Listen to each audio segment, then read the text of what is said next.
ចាស់បុរាណយើងខ្មែរយើងតែទៅលើកឡើងសម្ដីជាឯកលេខទូមានន័យថាមនុស្សកាលណាគេនិយាយអីគេគោរពនៅពាក្យសម្ដីរបស់គេបើគេនិយាយជ្រុលហួសទៅហើយបើមិនបានសុំទោសវានៅកំហុសរបស់គេដែលគេនិយាយគឺគេអត់អាចរំលោភរឿងបានទេតែឥឡូវថាទោះមានកិច្ចសន្យាជាលាយអក្សរឬកិច្ចសន្យាជាមាត់មនុស្សឥឡូវវាកើតបញ្ហាពិបាកទំនុកចិត្តនេះជាកត្តាមួយនៃបញ្ហាសិលធម៌យើងឃើញថាបញ្ហាសិលធម៌វាធ្លាក់ចុះ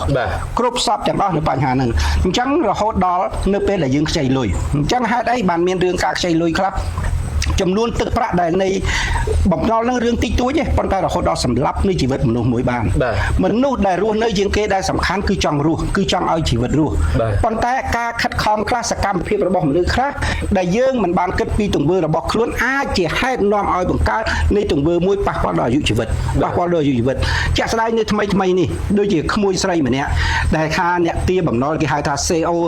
របស់ស្ថាប័នមីក្រូហិរញ្ញវត្ថុមួយប៉ុន្តែខ្ញុំឃើញព័ត៌មានខ្លះក៏គេបដិសេធយើងវាមិនដឹងជាផ្លូវការខ្លាំងទៅជាអំពើមនុស្សឃាតនៅលើផ្ទះគ្រួសារមួយដែលគឺសម្លាប់នៅក្នុងផ្ទះតែម្ដង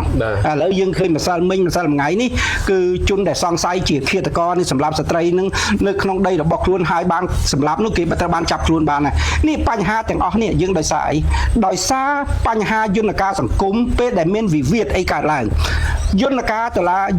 លាការវាជាដំណាក់កាលចុងក្រោយប៉ុន្តែយន្តការនេះដោះស្រាយបញ្ហាយុទ្ធធរគេហៅថានគរបាលយុទ្ធធរនគរបាលយុទ្ធធរនៅថ្នាក់មូលដ្ឋាននឹងមានថ្នាក់ឃុំថ្នាក់សង្កាត់គេហៅនគរបាលប៉ុស្តិ៍ហ្នឹងណានគរបាលប៉ុស្តិ៍ហ្នឹងនៅពេលដែលបងប្អូនមានបញ្ហាអីបញ្ហារឿងបំណុលរឿងអីក៏ដោយបងប្អូនត្រូវទៅប្តឹងនៅអាជ្ញាធរដែលមានសមត្ថកិច្ចហើយអាជ្ញាធរដែលមានសមត្ថកិច្ចនគរបាលប៉ុស្តិ៍ហ្នឹងទៀតសោតត្រូវសម្រួលនីតិវិធីក្នុងការប្តឹងសម្រួលនីតិវិធីយ៉ាងម៉េចព្រោះខ្ញុំធ្លាប់បានជួបប្រទេសក្នុងការទៅប្តឹងខ្លះខាងនគរបាលប៉ុស្តិ៍គេហៅនគរបាលយុទ្ធធរហ្នឹងនៅពេលជាខ្លះបងប្អូនប្រជាពលរដ្ឋគាត់អត់យល់នីតិវិធីរដ្ឋបាលក្នុងការដាក់ពាក្យបណ្ដឹងដល់ពេលអញ្ចឹងខាងប៉ុស្តិ៍នឹងត្រូវសម្រួលក្នុងការដាក់ពាក្យបណ្ដឹងឲ្យគាត់សរសេរឬក៏អានឲ្យគាត់ឬក៏សួរហេតុរបស់គាត់អ្នកខ្ចីលុយឈ្មោះអីគាត់មានឯកសារយ៉ាងម៉េចទោះគាត់ខ្ចីដោយមាត់ក៏ដោយតែយើងត្រូវចងក្រងឯកសារការចងក្រងឯកសារឬការទទួលពាក្យបណ្ដឹងដោយមាត់ឬក៏ដោយលាយអក្សរនេះជាវិធានការមួយដើម្បីទប់ស្កាត់នៃអំពើហិង្សាមួយដំណាក់កាលនៅពេលដែលគាត់មានបញ្ហាទៅប្តឹងបើអាជ្ញាធរមិនព្រមទទួលពាក្យបណ្ដឹងគាត់ថាត្រូវតែមានលាយលក្ខជាអក្សរអញ្ចេះត្រូវមានកិច្ចសន្យាគេខ្ចីលុយអញ្ចេះជួនណាគាត់និយាយគ្នារបួសក៏អត់ទាន់មានណាឃើញទេដល់អញ្ចឹងមនុស្សនៅពេលដែលពេលដែលថាអ្នកខ្ចីលុយនោះមានលេសមួយក្នុងការដោះឬក៏មិនងាយសងឬក៏ព្យាយាមមួយពេលបែបណាអ្នកដែលត្រូវការលុយនេះក៏ត្រូវការលុយយូរវាមានការប៉ះទង្គិចគ្នាប៉ះពាល់ទៅពាក្យសម្ដីគ្នាការប៉ះពាល់ទៅពាក្យសម្ដីគ្នាមួយថ្ងៃបន្តិចជួនណាតាមរយៈទូរស័ព្ទតាមរយៈឆាតកន្លងមកយើងឃើញតាមបណ្ដាញសង្គមដោយសារយន្តការច្បាប់ខ្លះបានបកស្រាយថាអ្នកដែលគេខ្ចីលុយនោះកាលណាយក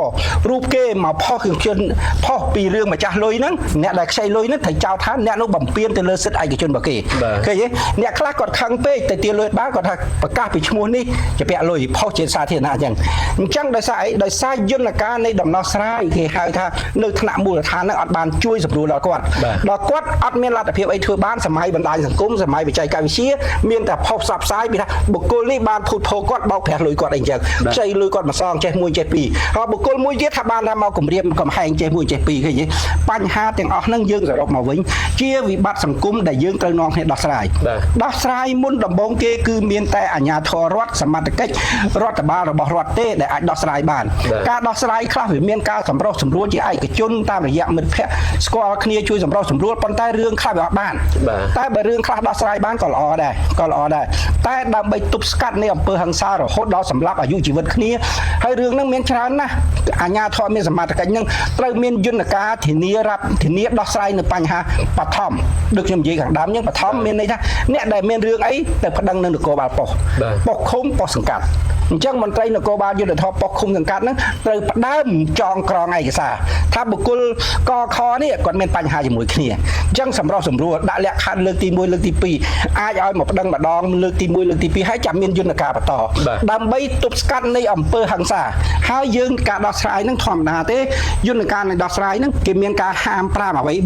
គ្នាកុំឲ្យភាគីបង្កើតនៅអំពើហិង្សាព្យាយាមនិយាយគ្នាអាហ្នឹងវាអាចកាត់បន្ថយបានប៉ុន្តែបើយន្តការរដ្ឋបាលអាជ្ញាធររដ្ឋអត់បានធ្វើមនុស្សវាមានកំហឹង ដល់មានកំហឹងមធ្យោបាយដោះស្រាយកំហឹងគឺវិជាដល់ដំណាក់កាលអញ្ចឹងជេរគ្នាកាប់គ្នាសម្លាប់គ្នាបំផាល់គ្នាផ្សព្វផ្សាយគេហៅថាបរិហាកេក៏ដោយព្រោះអត់មានមធ្យោបាយដោះស្រាយពីហ្នឹង